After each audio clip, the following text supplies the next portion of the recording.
Holding it down with my man JC over there in the orange room, the Oval Office Orange. over there, man. My man is official I'm gonna just call that tactician, officially the Oval Office. Yeah. the official Oval Office of the Chicago Bears. That's what I'm gonna say. I don't care. Hey, let them sue us for all I care. But coming back to you all again, Windy City Breeze, another episode. We're walking into this episode talking about the what's at stake for the Bears and the Carolina Panthers, simply because we may or may not have a show tomorrow. So we want to make sure that you all get this fire content, and we want to get some of your thoughts as well. We're also going to talk about some of the other organizations within the city: Chicago Bears, Chicago Bulls, Chicago Cubs, all that stuff, and kind of how we've been stuck into this, I guess you could say, purgatory of sorts, for lack of a better State phrase. of mediocrity. Mediocrity right there.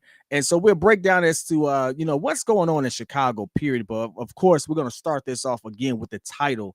What is at stake for the Chicago Bears facing the Carolina Panthers? JC, this is happening on Thursday. We're wearing the orange jerseys, by the way. Yeah. That means a loss is coming. Yeah, but okay. Jerseys. I don't know about the jerseys, but you know what? What is that on at stake? It's crazy because it's almost like this is a must win, and it's funny to say that because we're talking about two bottom of the barrel teams who are vying for even better draft position. Like, we thought the Bears were tanking last year. We know that they're probably going to be looking to get in the top picks again this year, and they obviously have Carolinas. And so the reason why I say it's a must win is because, like we talked about on yesterday's show, we're fifth right now in the ranking for the draft, and I believe Carolina is second, right behind Arizona. And so if we were to lose, that puts us in better position. You get Carolina, or rather worse position, because you get Carolina, who's going to get even worse of a draft stock, and then our draft stock goes down. But if we were to win, then that means Carolina stays right there at that second spot. We don't know what Arizona is going to do. I believe people are saying Kyler Murray is returning this week. I don't know if that's true or not. And so we'll see what they do with that. They may still be planning on tanking to get a better quarterback. But, hey, I'm looking for the Bears to win. This is a must-win, as crazy as it sounds. You know, the funny thing is, I think it's a must-win in the aspect of we do have Carolina's pick. So the worse they do, the closer we are to keeping that. Now, we already have our own first-round pick that I know is kind of the more we win and the more the teams lose, that kind of gets out of whack. But the worse Carolina is, the better it is for us to utilize that pick to get one of these supposed generational talents coming into this upcoming draft. And that's just how I understand it. Remember, we have two first-round picks next season, and one is ours and one is Carolina. So them being trash works in our favor. Us beating them works in our favor. Them beating us and losing the rest of the season still works in our favor. It's kind of a win-win if you look at it from that aspect. Only if you walk into it from the aspect of, hey, we're definitely going to use these picks to draft the pieces we're missing. Yeah. The only question comes in, what picks you draft, things of that nature. And that's something we're going to get into in just a second. But I will say this. I am looking at, skip the rest of the season. Don't tie yourself to the record. Tie yourself to the development and putting people in place. At this point, you're not making the playoffs.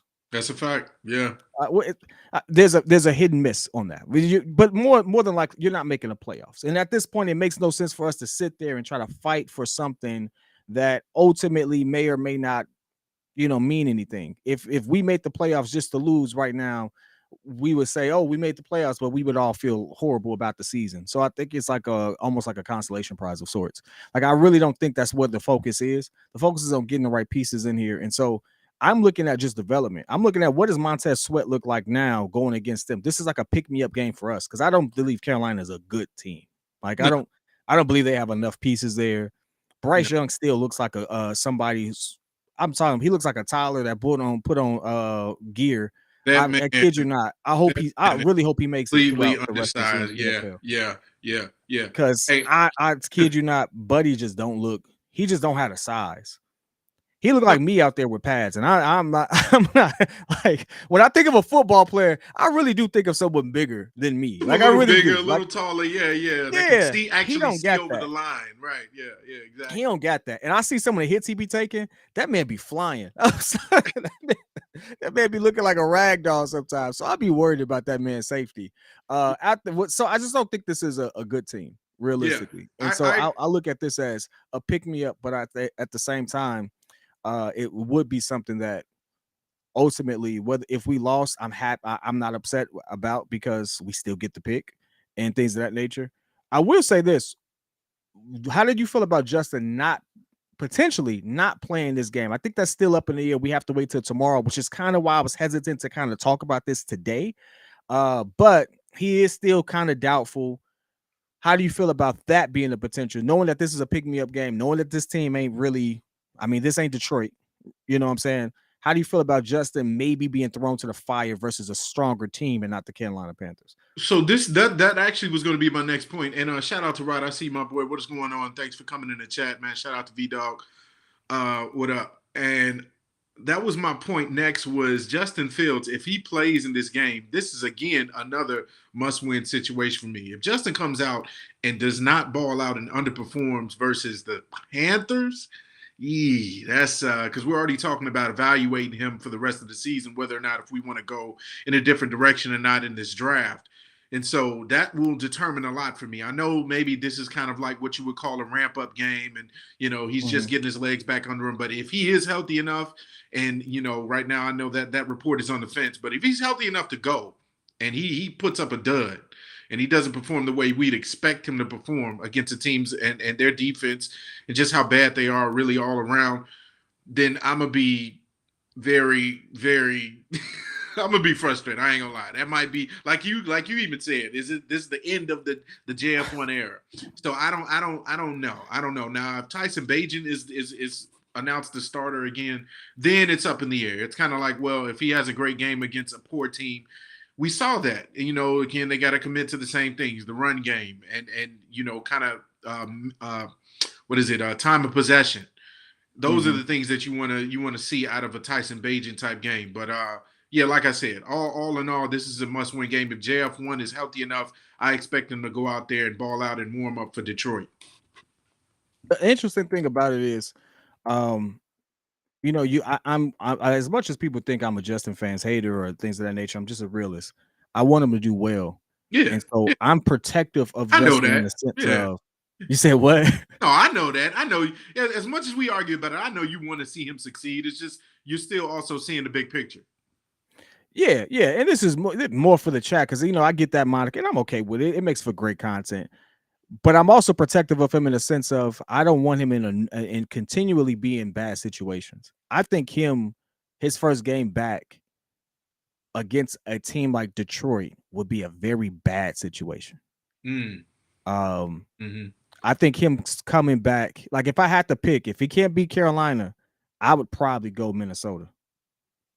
Like Yeah. I would go for another team who's not on an uptick, not necessarily fighting for that. Minnesota is actually fighting.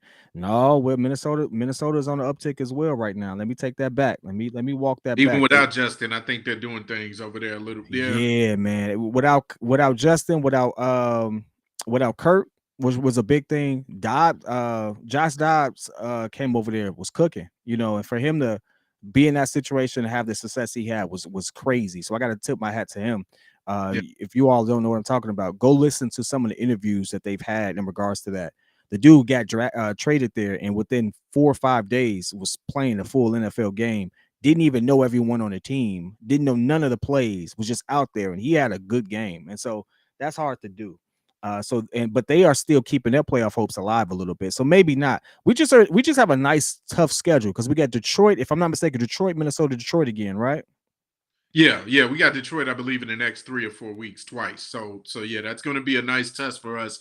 Whether or not if we, let's just see if we can win one. Maybe do we make adjustments to try and win both, or do we lose one and we can try to make adjustments to win the next one? Like I'm looking to see what kind of adjustments they make playing the same team, good team twice. This Carolina game was that pick me up game for Justin, in my opinion, where I would have tried it. Yeah. And I think if he's like 70%, you got to try it. I agree. Because he's going to need to be able to knock off some of that rust, get some of that timing back, work through some of the different things. I know he still may be throwing with the glove. I haven't seen any reports that he hasn't had it. So if that's out there, please forgive me. I just didn't see it today. At the end of the day, like I want him to have the best opportunity, and that's what Carolina represents. Opportunity to get back in flow, in rhythm, timing, and stuff like that. it's hard. I got before the season even started. I looked at this stretch: Detroit, Minnesota, Detroit. I think we got the Browns after that, if I'm not mistaken. All those teams are potential playoff teams. Detroit's clicking. Minnesota's trying to fight their way back in. The Browns are could be a playoff team again. People like we talked about how trash they were. They're 5-3, if I'm not mistaken, and they're starting to play Really? well again. Cleveland? And that No, defense is Cleveland is. crazy. Yeah, you're right. Cleveland is above 500. They're above I didn't 500. even think So about that. so like when you like Yeah, really walk through that, the best opportunity for him to get back in rhythm is this game. And so yeah. I'm actually praying that he has that opportunity, that they at least try Thanks, it. Cache. Yeah, 5-3. Yeah, they 5-3. Like because it's the next 4 games are gonna be really tough. I'm projecting. I mean, Minnesota could be a dud, but I think Detroit is a dog. I got them. I had them winning the division. I think most people of us do. So with all that being the case, it's like I that's what's at stake for me. Justin being able to get back in rhythm if he plays this Carolina game. If he Yeah. can't do that, I'm looking at him walking into Detroit, trying to knock some rust off. That might be a L. Okay, fine. Let's say it is. Then he got to roll into Minnesota. Let's say he's still knocking some rust off, or there's some discomfort. That might be a L. Then he got to roll into Detroit again, and then the Browns, if I'm not mistaken on that side. Yeah. That's like a really tough thing to do for any QB, let alone a QB that we're still evaluating, trying to make sure he has the right pieces. And so I'm just feeling for the simple fact that I want him to have the best opportunity. Now, if we roll with Bajent, I'm gonna be honest with you. Yeesh. I'm okay with us rolling with Bajent for some of those games, simply because you want to roll with someone that's kind of still developing, but you've had some success with, Mm-hmm. and you want to protect Justin to some degree. Because like either way, whether you like Bajent or not, I think Justin still has some value here, whether he's our QB1 or a good trade piece. I'm not saying he is going to be traded. I'm just saying you got to play it smart. You don't roll out your biggest trade piece if you think he's going to have a tough game against some of these teams. That's going to drop his stock. And so you got to play GM for a second. How would you do that? Well, I mean, you can't escape the schedule because like I said, the next 3 to 4 weeks are going to be some tough games between whether it be Detroit, whether it even be Minnesota. Minnesota is still a better team than us at this point, record wise and just period on paper. But then again, the Browns. The Browns actually have one of the better defenses. This shout out to I Better. think it was Soul Beats that mentioned that too. Browns actually are. That is one of the I think reasons Justin why got they're. TD when it comes to the Browns, though. Oh man, dude, yeah, with Matt Nagy pulling them out there with Miles He see the Garrett and Browns, he might Clowney clam up. I'm sorry. killing I, him. I feel Oh, for him. dude, man, that man got obliterated. But yeah, no, Fact. shout out to the chat for saying that because honestly, it's a matter of hey, you put him out there when he's healthy. If he's 100%, or if you wait till he's 100%, then I say start him in Detroit. But if he like you said, if he's 70 and he can still go, you know Justin's he's a fighter. He's somebody that doesn't want to come out the game. He's kind of worked through adversity before. He's gotten hit and hurt and bruised up and has played through that in college and in the league. Hmm. So Hmm. you know the time is now. I'm not going to say you just keep sitting them until the perfect situation because there is no perfect situation. The teams are going to continue to come after you. You have some really good defensive teams. You have teams that are better than us, and so it is what it is. If Justin's stock goes down because he doesn't perform well, because during those games, then so be it. But we need to see if he's going to take another step or not. Yeah, and that's the interesting thing. Now, a couple of things have changed. Then we'll start breaking into some of the other topics.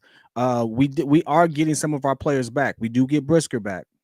Mm. Now, Brisker that helps us on the Big. defensive end, right? Yeah. We are getting Herbert back. Now, I don't know whether or not he's going to play, but according to Courtney Cronin today, he is back. Let me make sure. Let's see. Khalil Herbert coming back is a big thing. So we do have our tandem at the running back. Um, Yeah, we got all three of them. Ultimately, say that again.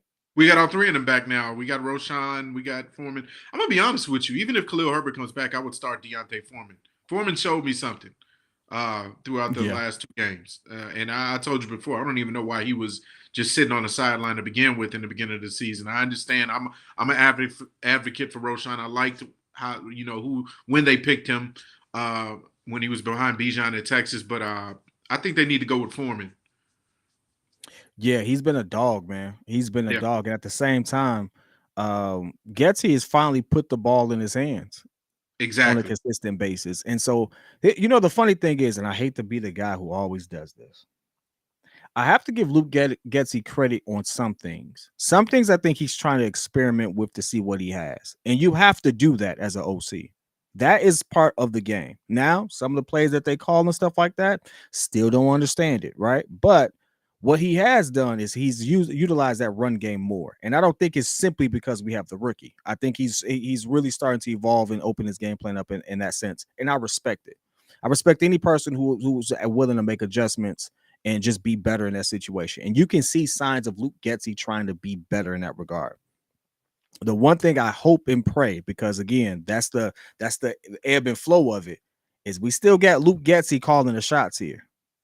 And when I relook at that game that we just played against the Saints, I saw Luke Getsy pretty much say, "Hey, we're going to play this and try to beat them this way," despite the fact that we had other things working. If he runs a game plan where we are run heavy against Carolina, I don't see why Justin shouldn't play or can't play, even if he's not 100%. Yeah. That game plan where we rely a lot on our running backs will allow us to really make the most and extend his opportunity to get comfortable and knock off some rust. That's how I personally feel. But again, that is still trying to give Luke Getsy the benefit of the doubt and wishing the best. How do you feel about that? There you go, and that's exactly what I'm thinking too. It's like you giving too much credit to Luke Getsy. Because I think Rod even jokingly mentioned it. Shout out to Rod, our boy Rodney. In the chat, he said, "What if the first play is a screen pass when Justin gets back in the game? It's like they're gonna go back to the same crap that made them lose the game because they're not going down the field." Also, real The quick, first play is going to be a screen pass. I don't care what y'all say. It's going to be a screen pass to the left. I guarantee you. Hey, Darnell Justin Mooney is gonna or be Tyson behind just them. say hut, flume. And I'm like, okay, all right, Here we go that's what again. it is. So, Here we go again. Yeah, no, I know. But no, I think that well, here's my hope, and this is a big hope because I don't think it's going to happen, but we can hope, right? That yeah, they do commit to the run game because they're seeing that it works when you have all of your backs healthy, and then when Justin and if Justin does play, that you again put him in a position to succeed. The line has gotten better. You see that in spurts that they're working a little bit better in tandem, especially now that Cody Whitehair is not at center. You got a healthy Tevin Jenkins. yep. You got Darnell Wright. Them dudes on the right side. They're killing right there with each other. So that right side of the line is getting shored up for sure. But you need the protection, and so Justin, I think he'll be successful if Getsy just calls the game plan around the run game, and then allows him to take the deep shots when possible. Yeah, you know what? And the funny thing is, because the injury is on his throwing hand, I'm not expecting Justin to go out there with a whole bunch of touch, throwing a bunch of deep balls, even throwing a bunch of passes, period. I'm really not expecting that. I'm like, I'm really fair when it comes to this assessment because I mean, I look at Justin Herbert, right? Justin Herbert has an injury on his non-throwing hand, and this Yeah. impacted how he plays. This impacted how he gets that ball out and even how he protects it. Justin has an injury on his throwing hand. I have to be realistic and say, hey, this kid is going to struggle. Not a kid. Well, what I'm saying, this player is going to No, I know struggle. what you mean. Yeah. He's going to have some You got to challenges with grip the this. ball. Yeah, that's that's like one of the most important things when you try to throw the football. You got to grip And it. that's on top of the fact that he already had ball security issues before. Just being real. He's Yeah. had issues securing the ball before. Now he has an injury on it. It's one of those things where it's like, I'm not even worried so much about ball placement, accuracy, and throwing at this point. What's going to happen if he gets hit? What's going to happen if, like, because he's going to get hit. Like, unfortunately, the one thing we can guarantee is that a sack is going to happen with the Chicago Bears. We ain't there yet where we can say a sack ain't go. He's going to get sacked. Somebody's gonna get some pressure on him. Somebody's gonna get a hand on this dude. At this point, we have to but how does he handle that, right? And so there's a lot there's a lot riding on him whenever he returns, no matter what game. I just think that the Carolina game gives him the best opportunity, man. But again, we're gonna keep this thing moving, man. We know for a fact some of these players ain't gonna be there. They look good yesterday. I ain't gonna lie. It was a speed and an aggression that I haven't seen in the past games. Just to kind of slightly touch on the Bulls, it was a good game, man. It was a real good game. It was good. Do you But think it's that's gonna that's happen what's so again? frustrating is that they'll give you that and then they revert back to mediocrity. Facts. Like, do you think it's gonna happen again?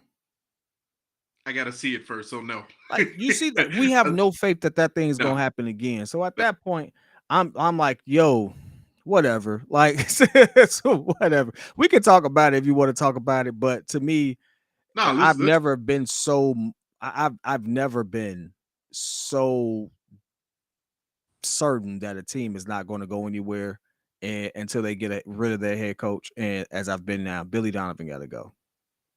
The culture there is not where it needs to be, and so that's one of those things where I can't do it. But the Chicago Cubs did something that maybe the Bears need to do, hey. maybe the Bulls need to Should do. have been done. Yeah, exactly. They Yeah. fired somebody who probably they shouldn't have fired. Let's do what you want to talk on that real quick, and we'll tie that back Yeah, into yeah. how And the so Bears so can I, actually make I'm some I'm changes like that scrolling as I'm well. scrolling through Twitter and I'm like, oh man, what's going on with the Cubs? So they just hired Craig Counsell as their new manager. I believe before they even fired David Ross. Now David Ross is fired. He's been told that he's getting fired. But it was just kind of like, oh, you're in and you'll be out eventually. It was like one of those blindside moves. And from what I read, that the president of baseball operations, Jed Hoyer, he flew to Florida to tell David Ross personally that he was being fired, and Ross said That's it respect. absolutely blindsided him. Only reason I bring this up is because David Ross and the Cubs, they had a very good season by all accounts. They weren't expected Yep. to be good this year. They started off pretty poor, actually. Then midseason, they just found some sort of magic or something because they got it together. Cody Bellinger started looking like his old self from his Dodger days. He kind of had his MVP season form. There were some other really good players, Dansby Swanson. You had Marcus Stroman doing his thing pitching. Kyle Hendricks came back doing his thing. And so the team in general had a really good finish, or rather, really good midseason. And then their finish was poor because they were getting into the playoffs. They were in the playoff picture. And then they just completely just fell off the face of the earth. Whatever Mm-hmm. happened to them. And so because of that, Jed Hoyer was like, no, we're not doing this. You would think that, it to me, you know what it reminds me of? It reminds me of when they let go of Lovie Smith after his 10-6 season. Because it was like you Mm. had a winning record. You had a record where you could build off of it. And there was no real reason why they let a good coach go. But they're not going to stand for mediocrity. And this is how I tie this into the Chicago Bears. I applaud Jed Hoyer for doing something that needed to be done on a business move. Maybe it I wasn't the respect most that. most popular move or popular opinion in Chicago because everybody loves David Ross from the World Series. Everybody loves him just from him as a player, and he was a decent manager. He's a good leader of men. Mm-hmm. But you got to move forward, and that's the Mm-hmm. nasty side of the business. If you're not winning, we're going to move forward. The Bears need to take a page out of that book. The Bulls need to take a page out of that book. I'm tired of seeing mediocrity in Chicago sports in general, and so I think Jed Hoyer did something, and I think he actually got somebody that was a good pickup. Craig Counsell was a good pickup from Milwaukee. Milwaukee was doing their thing for a few years, so I think that's a good head coach that they pulled from a division rival, and we'll see how that pans out. But going back into the fact that the Bears have stuck with Eberflus. You see the chaos that he's caused with all these coaches being fired, all of the coordinators getting Mm-hmm. let go. Like, it's chaos, man, and nobody's batting an eye. Kevin Warren, you saw him one time looking how he was looking perplexed in one of those games. It looked as if he was ready to just tear the whole thing down. Like, Yeah. do you wait until the end of the season, or you do something like Jed Hoyer did and say, hey, you're losing. We need to change this up here and now. And that actually brings up on that's actually a great question. Is one that I have to sit here and wonder because again, you mentioned Kevin Warren. You know, Kevin Warren's not gonna make that decision.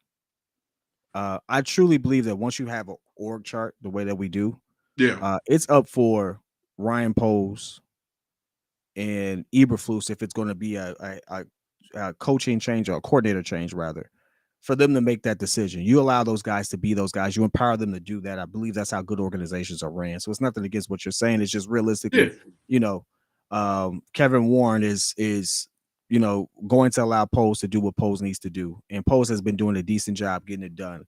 I still haven't really confirmed who has made what particular decisions on who has gotten fired, but I'm of the ilk that Luke Getsy, I mean, not Luke Getsy, but Eberflus and Post have been on the same page with those particular moves. So, with that being said, it comes down to that.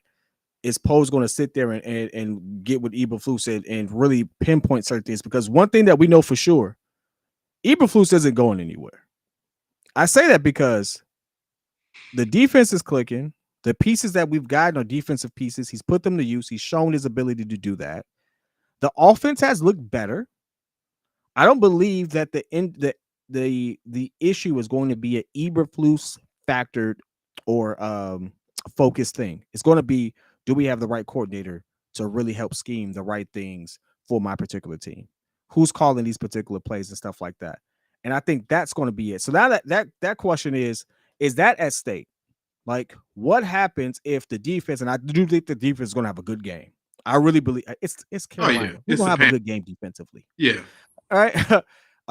But if our offense goes out there stagnant, is Luke Getsy, is he on the hot seat? Like, is that head going to roll from that perspective? Do you think that trigger gets pulled? Does it have to be pulled? Or is it more along the lines of who plays and how they play? Like, if the rookie goes out there and he sucks, then you can't really fire Luke Getsy because he got a rookie QB D2 quarterback out there sucking. But let's say Justin goes out there and you don't see the same game plan. You don't see the same type of protection. What happens? Let's say Justin goes out there in the game. It's like, what's at stake from that perspective? If I don't want to put too much on you at that one time. No. I got you because and again, I'm looking at the chat. I agree with some of the things. Again, V-Dog, good point. Flus is going after the year, and I think it's something to be said about how the Bears kind of manage and handle their firings. They've never had a reputation for letting people go, whether it be something unless it's something crazy like the Allen Williams situation and the can't think of the name, but the running backs coach situation, David Walker situation, and got that I man think out of there.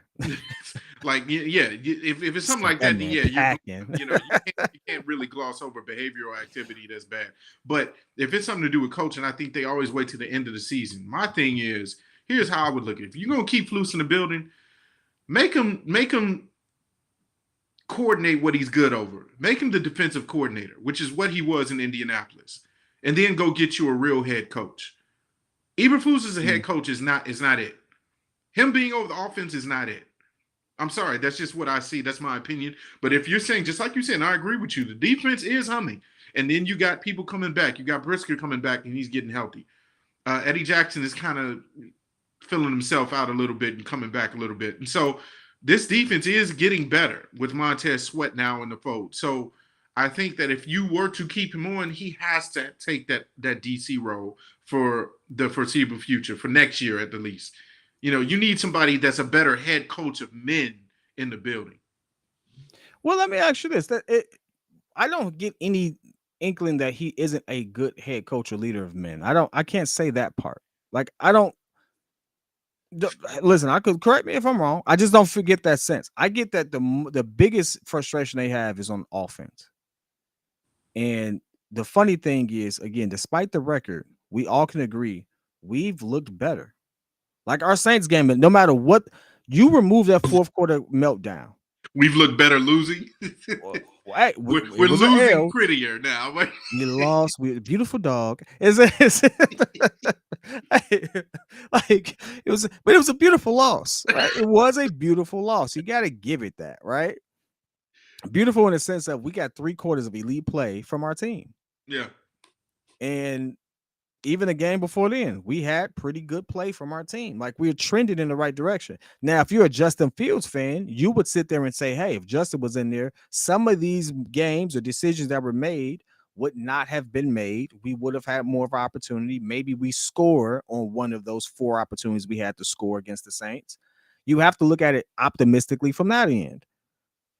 I'm just trying to play. I'm not playing devil's advocate. I'm just being real. We can't change the past. We can't change the fact that Justin was hurt, but we can look at the system and say, hey, listen, this is moving faster. This is moving better. Our team is clicking. The ball is getting out. If you think Justin Fields is a better QB, then this system looks better with potentially an extra win or two. It's a different situation. So I'm like, I don't think Eberflus gets the credit for that. I think we all give him the hate which is a lot of hate go around. I mean, let's be real. Yeah, it But is. there is some good that's been happening. And if you look at it from a development standpoint, I can't say that he isn't doing a decent job because you sold off all your assets last year. You're still trying to get assets this year. You had questions with your QB. Justin had his own issues. He got hurt. The rookie comes in, the ball seems to be moving. You're not winning like you want to, but you still see progression. You're getting your running backs back. We're getting pieces back at the right time. We may not be a playoff team, but we could have a better record. Like we could still end up with like a 7-win season, which is where most people had us 7 or 8 wins. It's possible. At this point, it's unlikely, with but it's possible. Oh man, you know what I'm saying? It's impossible. Now you are being generous. I don't expect that coming from you, the pettiest man alive. I thought you would have been like maybe 2 more wins because this schedule is about to be difficult, brother. You talking about listen, 6? Listen, wait, what are we 2-7? 2-7. Yeah, I think we can beat I believe we can beat Minnesota. We can beat them. We can be in a position to beat them. We can beat Arizona. Yes, we can beat Carolina. I think we can beat Carolina. That's 3. I think we can beat Green Bay at the end of the year. We better, hopefully, yeah. 4. Right? Okay, so that's 4 games. Right. That makes us 6 and whatever the number is. I'll give you 4. I'll give you 4 more. Give me one against Detroit. Like if you give me one game against Detroit, I know Don Burr's gonna be like, it's not a chance. But like, give me one against Detroit, we can still end up a 7-win team. Wow, that's crazy thinking about just how bad this season has been. You might be right. I'll give you 4 wins at the most against those mediocre, poor teams, actually.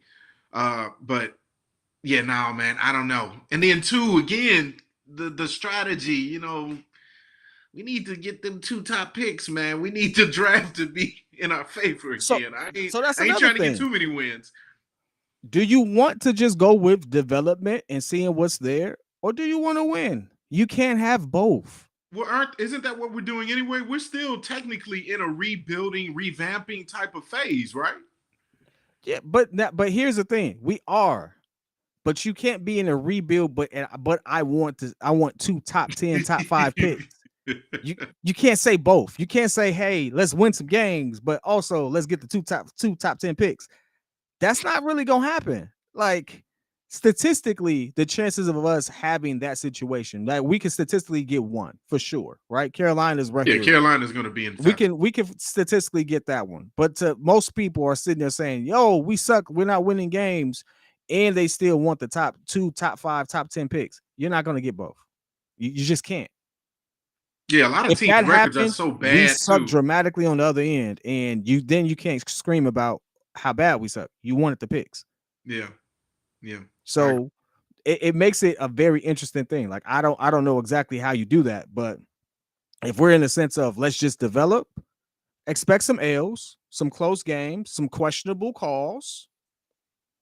Hey, we might be leading the game, and then all of a sudden, for some odd reason, we just stop running the ball. We put the ball in the air against one of the best defenses in the league. I don't know. I'm just foreshadowing some stuff right there. But but like those are the things I look at, and those are the things I consider. Did I lose JC? JC, you still with me? No, I'm with you. No, I look like you froze for a second. I'm so still. Hey man, that's what you got to do in the Oval Office. It's serious over here. Hey, I do want to get some comments from the chat though, man. I promise some of you all in the Discord that if you all had questions, anything that you all wanted to talk about, that we'd be able to do so. So please rattle those off in the chat, in the comments. We will get there. We will get to them. We got another 25 minutes on this one. We want to give you all some good content. But JC, you had some other topics you wanted to talk about, man. Let's transition. Yeah, I wanted to transition, and I actually, I'm a shameless plug. I'm gonna shout out my little channel, ATS Report. Channel, bro. Man, check out the ATS Report, you guys. If anybody and everybody is on here, please subscribe to my channel. I just put up a video, my recent video, talking about is this Eddie Jackson's kind of like farewell year, goodbye tour, because I looked up some stats and just some things that I've seen from Eddie Jackson, even the video of him this past week playing against the Saints, certain situations, he just does not look like the old Eddie Jackson. But I just want to ask the question in general to the chat and obviously to UPK. do you think this is like the end of his era in Chicago? Because he's 12 million off the books if we cut him at the end of the year. And that could obviously go towards the cap, which we already have a lot of money with that. And we can address, getting another safety that's younger, that's better at tackling, which is a premier part of the football game, And so we know that to me, I think Eddie is an all or nothing player. I feel like he gives you a special talent in the way that he ball hawks, the way that he can, go after interceptions, turn defense into offense. But I think when he doesn't do that, he's a liability on the field. I saw Alvin Kamara run right through him, and it was almost like Eddie Jackson was kind of like just, I don't know what he was doing. It didn't even look like he was trying to wrap him up. The man was grabbing at his arm, and then he just kind of let him slip by. I'm like, Eddie, come on, man, you gotta work on your tackling, bro. And Cache, the name of my channel is ATS Report. Go check me out. ATS Report, all things sports. Whoever is All interested things in going sports. My over man there, over there trying to do the thing. trying to do some Listen, things, man. Jack, holla at you, my boy. It's been one. All right. Take your victory He lap. said peace. Huh? Holla at you, my boy. You said how much come off the books if we cut them? 12 milli. Holla at you, my boy. Listen, it's a wrap. It's been fun and games. I like all that, but at a certain time, I think even as a player, you get pride. These players are prideful people.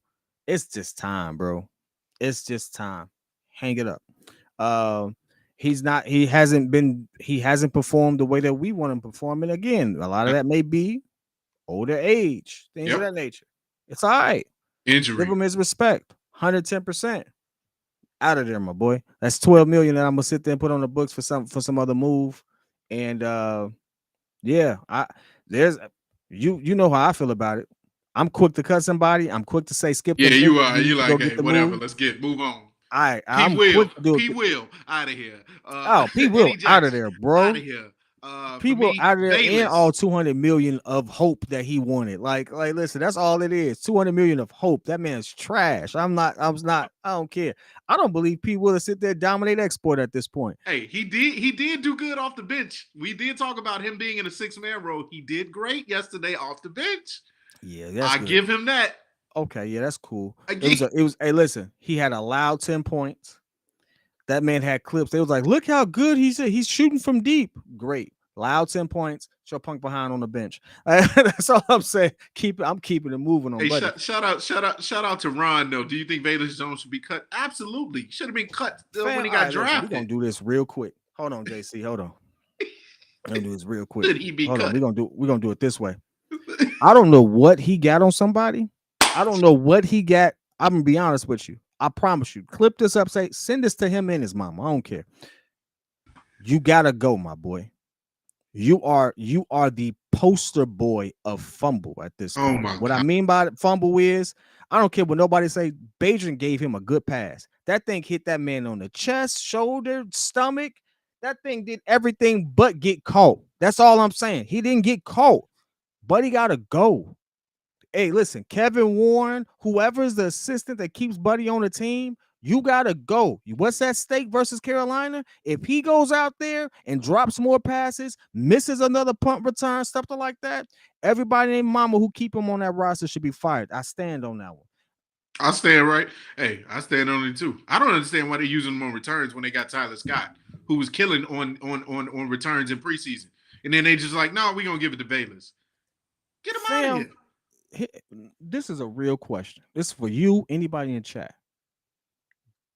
Give me his highlight reel.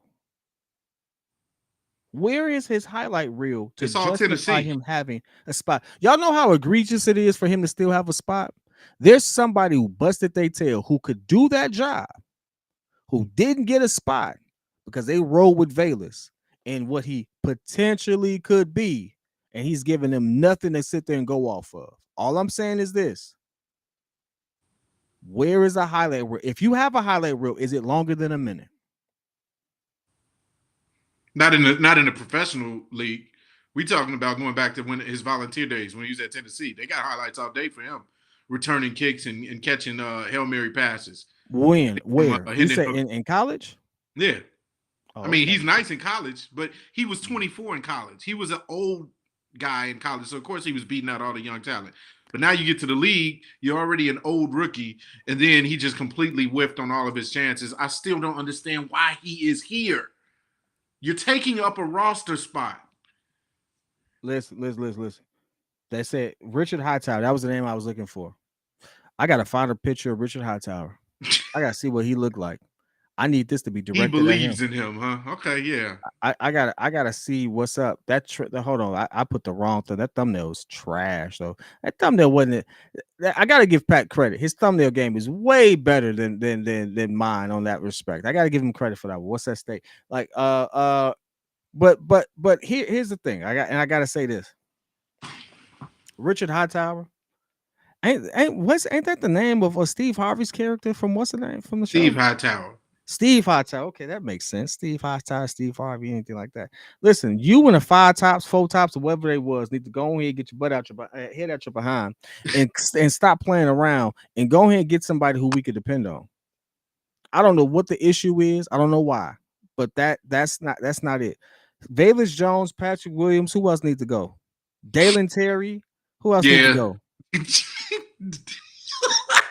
I'm looking for him, not Dalen Terry. Somebody from the Cubs. You could probably name half Is the people Dominique there. Robinson still on the team? Who? Dominique Robinson on the line. Him too. And Flus and Lou Getsy. Y'all go ahead. Go ahead, get you a nice first class ticket on a Cody ship to Whitehead. get the heck Cody out of Whitehead. here. That's what y'all do. Cody Whitehead. Thank you, Chris. I don't get it. I really don't get that. Need to go. Cody Whitehead and Lucas. Now, Lucas Patrick is actually good. He just can't be healthy. Patrick is decent at the center position. We'll keep Patrick. He's way better than Cody was. Let's go with some other stuff. There's another thing. I don't understand this at all. I don't understand why we have such high expectations for this particular team, the Chicago Bears, that is. We set very lofty expectations for them, not realizing that they have some of the like people thought we should have beat the Chargers. How? I mean, how? That's neither here nor there, because I think any given Sunday a team could beat a team.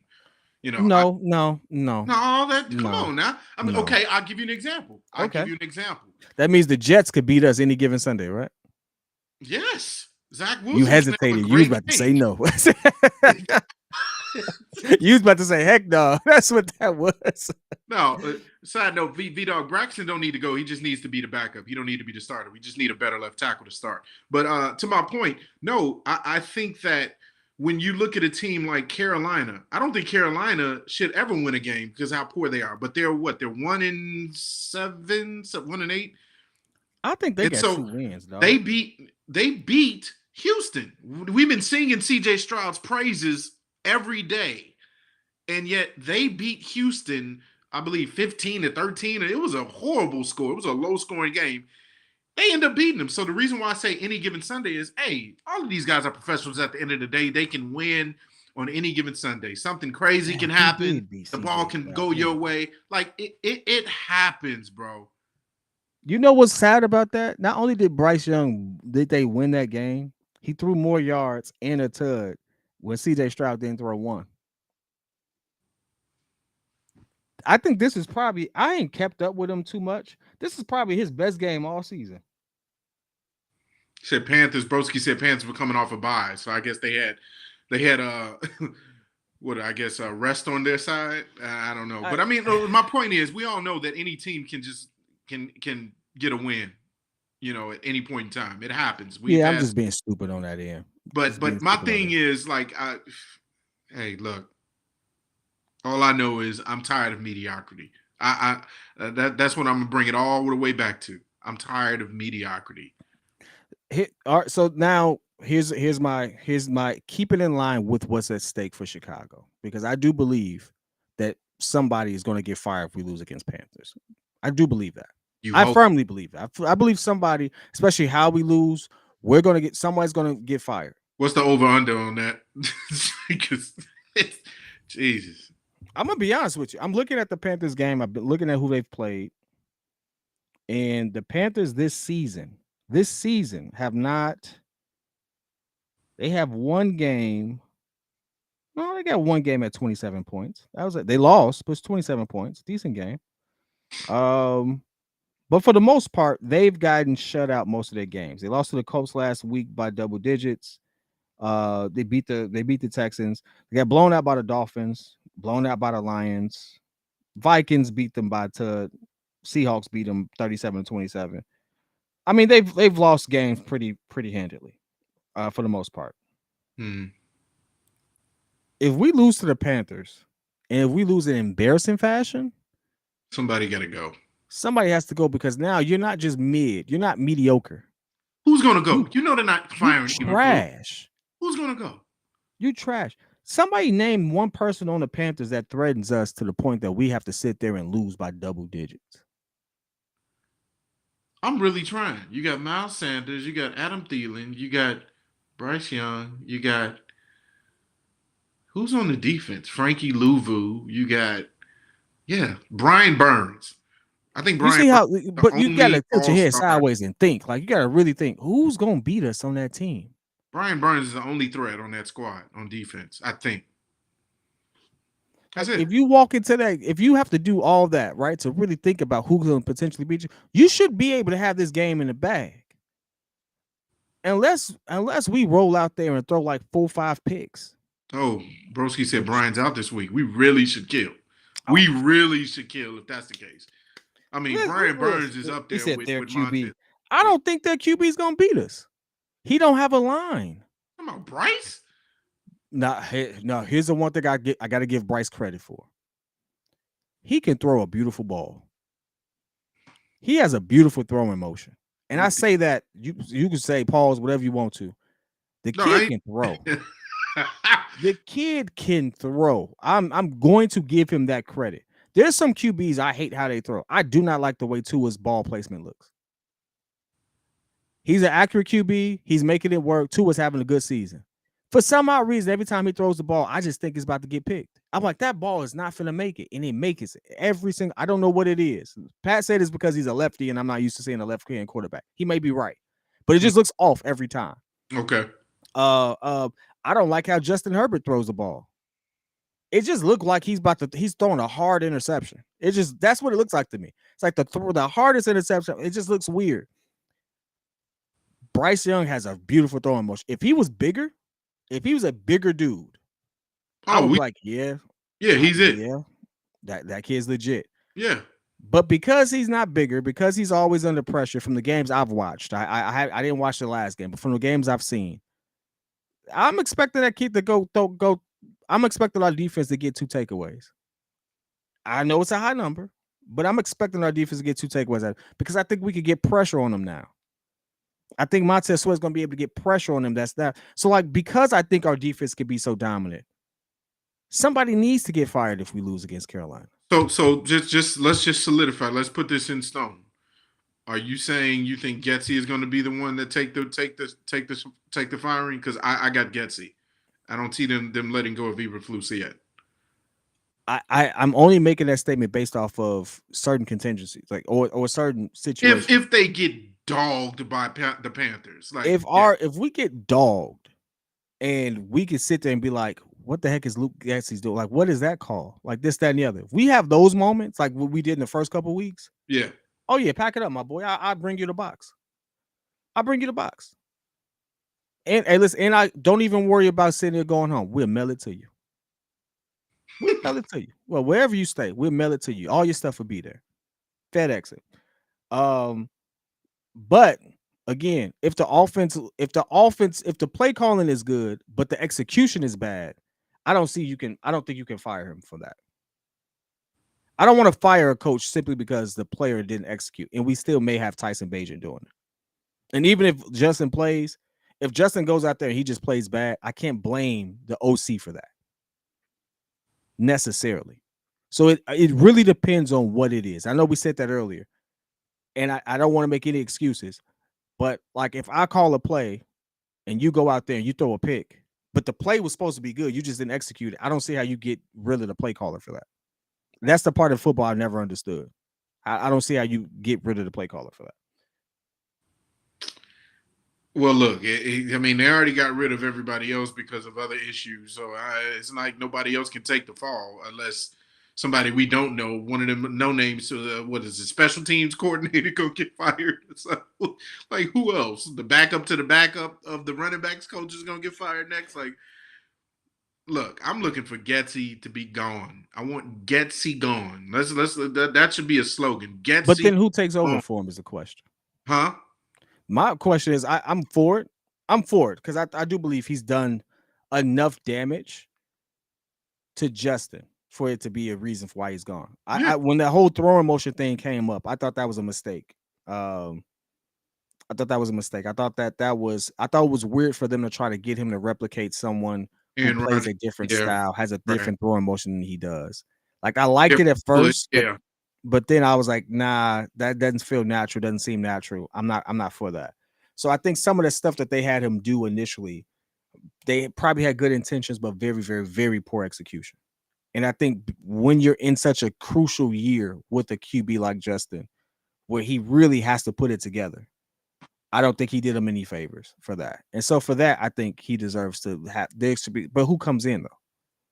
Who comes Well, at in that point, and I mean, if this season is already a wash, and let's just say hypothetically they do let go of Getsy after a poor showing this week against a poor team, then Eberflus has to head coach the whole squad, defense and offense. if I see 20 screenplays, oh Jesus. I saw I that. will Yeah, say Bajan makes the screenplays look like actual competent plays. they do. They do. I ain't gonna I lie. can't. You Got gotta down. be fair. Bajan runs those screenplays better than Justin ran those screenplays. I agree. Maybe because Justin doesn't like the screenplay. I'm with them on that one. Don't make sense for me to be throwing sideways. I Yeah. don't get it. Like I'm already snapping behind the line. I'm throwing behind the line of scrimmage. To me, it's just like the running back sweep. Like when you have the running back behind you already, and then you're sweeping him to go I don't even know my Jesus, if directions. that's Is it true, then who the horizontal heck or they got vertical? playing? Huh? What do you say, Broski Bear? What did Broski Bear say? Brown Bird, CJ. Oh wow, that's big time. CJ Henderson's probably one of the best cornerbacks. Likely, yeah. So it's gonna be And the listen, it's half gonna be his the team is injured. Adam Thielen show. And watch Adam Bro, Thielen gonna go bro. for 200 yards, and we're gonna lose. I do want to sit there. I want to open the rest of this up. We got 7 minutes, and I did say again, I wanted some more questions in the chat. Throw them out there. Yeah, Me let's and get. JC are going to sit there and talk at you all, with you all, however I'm supposed to say that. You know what I'm supposed to do. This was a really, really slow day because I really didn't want to talk about this particular topic until the game was like on, the next day. Yeah, But unfortunately, we may not be doing a show tomorrow. So I had to get it out. We had to do it. If Luke Getsy gets fired, Tyke Tolbert, our wide receiver coach, can fill in as a replacement. He's got the most experience on our offensive staff. V-Dog, I don't know. Hey, listen, that's an I've heard astute. of Colbert. That is an astute assessment. What do you feel about this Jim Harbaugh thing? What, the fact that they, as far as like the allegations on the team, or him being the next head coach? Him being the next head coach. I'm for it. I don't mind it. I would like for them to look for somebody that's a little bit more offensive minded and caters to Justin's strengths. But again, I know one can argue. Well, I've made this point that he coached Kaepernick, so he has some experience with that type of quarterback. So I wouldn't mind the hiring of Harbaugh. Yeah, that wouldn't bother me. I think there's better options, but I that wouldn't bother me. He said Michigan equal cheaters. I don't think that's cheat. I don't think what he did was cheating. You ain't cheating. You ain't trying. I don't think is Signal calling really. Is stealing signals really cheating? Man, they've been stealing signals forever. Houston did it and won the World Series. They've been stealing stuff all throughout baseball, football, basketball. Like, stop it. Every sport has its ways. Now the way they did it in baseball with the wire and all that stuff, that's different. That was wild. That was some advanced level. Don't rip off my jersey. That's cheating. Okay. But like watching some tape, like, and this is again, I'm not watching this with I'm not going through that with a fine tooth comb because I don't care. But like realistically, what was the full extent of the allegation? Like, did they watch some tape, realize they had the same cause? It was like, oh, when they do this, then we know they're gonna do that. Because to me, that's just doing your homework. But if it's like I don't what is it? Like what is the full extent of sign stealing? Because if you ain't changed your signals in XY amount of games, that's on you, Playboy, because You I'm know what? watching I tape. feel like if it's like over the top, like if you're just doing it over and over during the course of a whole game, and it becomes blatantly obvious, that to me, I feel like if you sign stealing every now and then, or you see certain things kind of looking a little sus, then okay, all right. Again, I'm gonna be honest with you. I think that's just part of the game. I think again, if you ain't doing that, you ain't really trying to have an edge over your opponent. It's like an unwritten thing, but I think the problem is magnified if they're doing it like 100 times over. Again, but is it because he did it? Or is it like the guy wore disguises as spy glasses that recorded was on team sidelines? Oh, that is cheating. Said he sent scouts to teams' practices to see their signs. Oh, Well, then that's yeah, that's cheating. illegal. That's illegal. That's cheating. That is Hey, illegal. but here's the thing. That means he's perfect for the NFL. Perfect for the NFL. Because guess what? Bill Belichick did it. Yep. And if That's Bill what could I was do it, about to say. Yeah, the greatest of them all did if it. Bill could do it, guess what? Anybody. Anybody could do it. And guess what? Bill's still coaching. Yep. Still got all his rings. Still got all that. It's perfect for the NFL. Go ahead and hire that guy. He said it was shit. They got caught red-handed real time. Hey, listen. Okay. Thank you for letting me know. I What's just your want to boy? know. What's your boy's name that coached and they were beasts at USC and then he went to Seattle. I keep forgetting his name, but you know what I'm talking about, the head coach. Uh, he got Talking about out of Pete there Carroll? right after everything kind of crashed and burned. He got up out of there after he saw the writing on the wall. And so maybe that's the same thing that happens with Harbaugh as Harbaugh comes back to the NFL because he sees, hey, Michigan is about to go through some things. I don't want to get caught in the crosshairs, and I'll just take the Bears job. Man, this Pete chat has Carroll, really thank is you, Pete Philip. Carroll. This chat is really heating up on some polls. I mean, Ryan Poles, Justin Fields stuff. First of all, I have to sit there and say this. Cachet comes in with the heat when it comes to some of these facts for Justin Fields. Uh, He's who fat. else? Who else comes into because they've been going at it for a minute. I'm like, hold on, what's happening here? Chris Raquel be sitting there talking about Justin Fields as if, hey, by the way, whether you count them games or not, he still has a losing record. You can sit Well, there and okay. give him This is only passes if you this want. is only where this is only time I give you a little bit of devil's advocate is because I do have to agree with Chris on win loss records not being, you know, a quarterback stat because it's a team game. The quarterback can control. He is the guy. He's the person in control when managing the offense on the field. But at the same time, there's only so much you can do.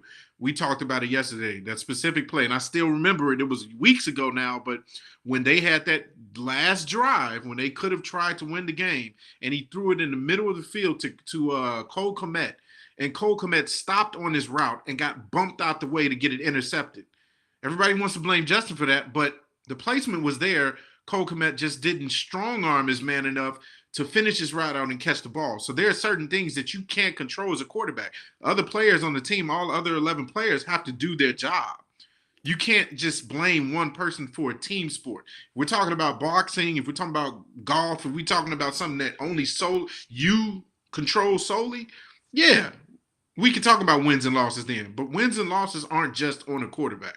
I really I like the take. The analogy you used with that Cole Kmet pass when even Justin said that Cole Kmet ran the play that he should have ran. He's being nice. I no, I can't give him that. I'm going by what the man actually said. And then on top of that, even the expectation that Cole Kmet should have strong armed that. But we look at the pick that Tyson Bagent just threw.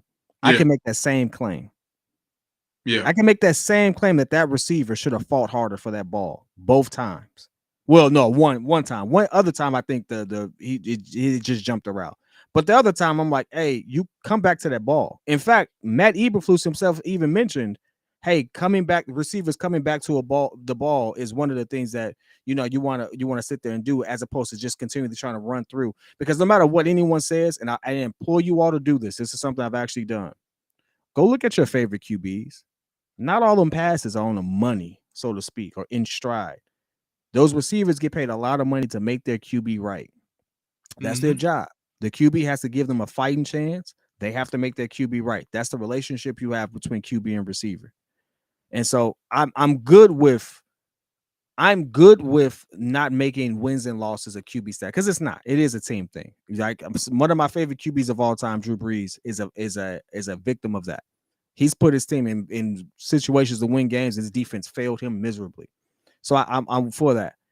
But I also have to look at when people, I think what most people are trying to communicate or articulate is your QB didn't give you the opportunity to win in some of those games. And I think that's what I think when I see people, even in jest, make those statements like, hey, Justin didn't give you the opportunity to win either. And so, as the person who has the ball in his hand most of the time, you can make that argument. But whether you agree with that or not, it is what it is. Against Carolina, we have a uphill battle because, again, to me, there's a lot at stake. If Justin plays, he has to play well, because then he's going against Bryce Young. And if he doesn't play well, the hate is going to be loud. You're going to have a lot of Tyson Bagent haters or supporters that come out there and just kill him. It's going to be a very unfair situation. I hate that he's in the situation. If he Yeah. doesn't play against Carolina, now he has to play against Detroit, and then the Browns. The kid has had a tough go in Chicago. He's going to have a tougher road as we finish out the season. I feel for him. I really do. And so at the end of the day, you know what? Let's just pray for the best, because yeah, not a whole lot there. So, but man, it's been one. We appreciate you all supporting the channel, man. I appreciate you all just rapping with us. I know this conversation that's happening in this chat that's getting real deep is going to It's continue in the getting Discord. crazy. So They if you pulling out are in numbers and there, stats. Yeah. yeah, if y'all going deep, if you are someone who's been supporting the channel, join the Discord. You can rap with that. Get your voices, make your voice be heard there. Tomorrow we may have an episode. I think Pat will be back in town to do that. But until next time, it's your boy P Kid, my man JC, the ATS report as well. Y'all go and support that. Till next time.